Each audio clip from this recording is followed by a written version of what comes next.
Hello everyone, welcome back to the Office 365 Tips and Tricks webinar brought to you by the Marks Group. My name is Megan Hagedorn, and this month we're going to be talking about using OneDrive to recover old versions of documents, recalling emails in Outlook, and using flash fill in Excel. So first, I think we're going to get started with recalling messages in Outlook. Before we get into that, I just wanted to bring up the actual blog post because there are a couple of caveats with the conditions under which this actually works. So unfortunately, there are a lot of conditions. So the person you're sending the message to, again, this is recalling a message in Outlook. So trying to catch it before the recipient receives it, and if you made a typo or if you forgot to attach something or any of those things. So the recipient has to have Outlook and has to use it as their email client. They have to be logged in to the mail service provider that they use. And they cannot be using this cached exchange mode, so they can't be working offline. There's like an official working offline setting in Outlook. And the trickiest condition of them all, for sure, is this: the person you're sending the email to cannot use folders.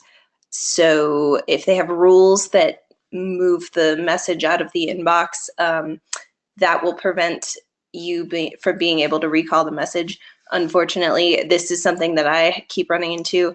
All the people I try to test this with have rules that move my message out of the inbox.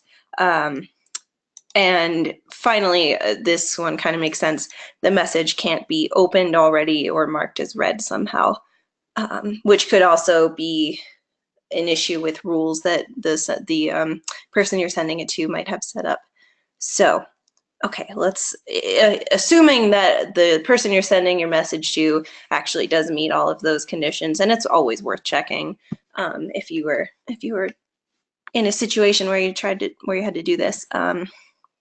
So head over to your sent mail folder. It doesn't matter, like we use Gmail as our provider, or we use Google as our provider at the Marks Group, and this still works since we use Outlook, so it doesn't have to be a Microsoft email provider that you use. But you head over to the sent folder, and then you actually need to double click the email to open it up into a new window. Otherwise, you're not going to be able to get to the menu option for this. But then you're going to look in this move section of the ribbon, as you can see. So you need this little symbol here, and it does not exist over here in the Outlook ribbon. So it has to be the email ribbon. So you got to open up the email in a new window, find this button, the more move actions button, and then the recall this message option is right here. So if you click that, you'll get this little pop-up. If you want, I recommend leaving this checkbox checked. It'll let you know, it'll send you an email if it succeeds or fails for every recipient. So that's useful, and I would recommend just leaving that checked. And then you have the option to delete unread copies of this message, and then you can actually replace it with a new email if you wanted. So that is an option. So I'm not gonna even bother trying to do this on this on this test because it'll fail, because this person has rules set up that moves it out of the inbox. But if it were to succeed, you would receive an email saying that it succeeded or that it failed. So you'll know either way. But yeah, so that is how you recall messages in Outlook. I recommend checking out the blog post if you need to double check these conditions if it happens to fail and you were wondering why. So yeah, okay, moving on to Excel flash fill. Ugh. Sorry guys, I had the flu like last week, so my voice is still a little wonky. Okay, so flash fill is really useful. I know a lot of people hate it because it triggers when you don't want it to. But if you do need it, it's, oh gosh, it's so useful. So basically, Excel tries to understand if you're entering data, and Excel is trying to understand the pattern that you're following while you're entering this data. So I gave this little example. It's pretty smart. Again, as I said, it tends to fire off when you're not trying to use flash fill, and that can be annoying. But otherwise, so as you can see, I've got this list, and I've got a bunch of letters and then some slashes and some data in the middle, and then like a serial number or something at the end. And I just was giving an example where if you start typing the middle number, it will catch that, and you can head over to data and then flash fill under data tools, and you can just click that and it'll complete the rest of your table, and it should understand, you know, the pattern that you're following to enter that data. It can get a little bit confused if, for example, I was working on a table the other day with names, and it was last name, comma, first name, and I used flash fill to rearrange the names so it's first, middle, last. But when the beginning names only had first and last in there, and there was no middle initial, and flash fill worked fine for that. But as soon as it hit the first name with a middle initial, it got a little confused and it didn't know what to do.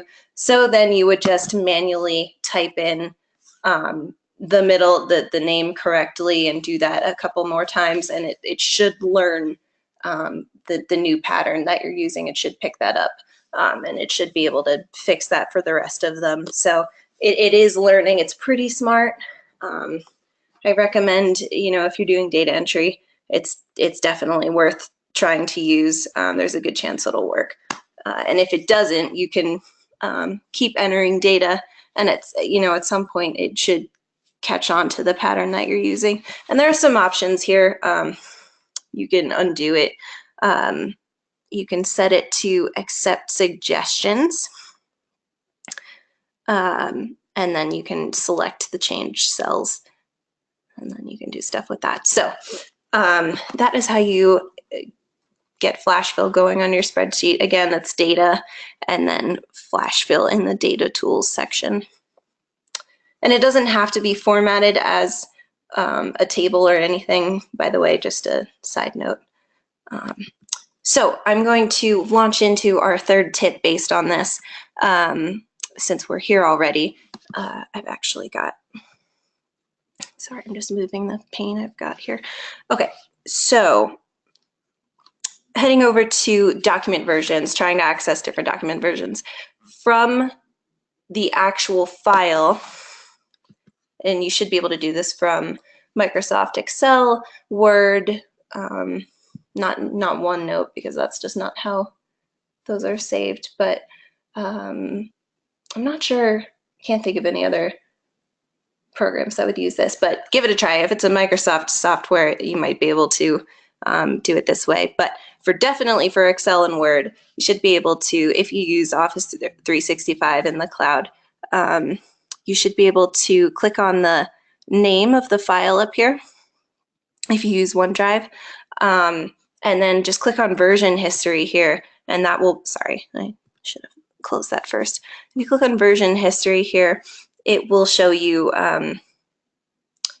it'll show you the every time you saved the file, and every time the file was saved automatically. If you've got auto saving turned on, it'll do periodic versions of that. So then from there you can just click open version, and it will, yeah, it'll separately in a new spreadsheet open up the other version, and then it'll give you a little ribbon. It'll give you a little heads up here that says previous version, and then you can restore this as the current version of the file. So that's really handy.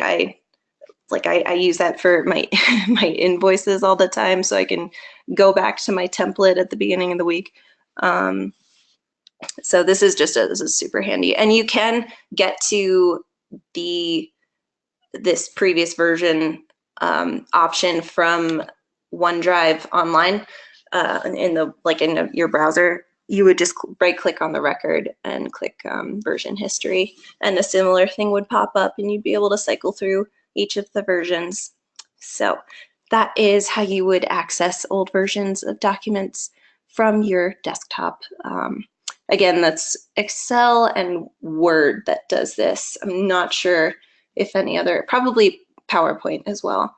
I'm not sure if there are any other programs that do this. It's worth it. It's worth a look though. So let me know if you have any questions. You can email me at megan@marksgroup.net, or you can leave a comment on the blog posts. I check all of them and I respond to them as soon as I can. So yeah, if you have got any questions and all about Office 365, feel free to shoot me an email. So thank you very much for your time.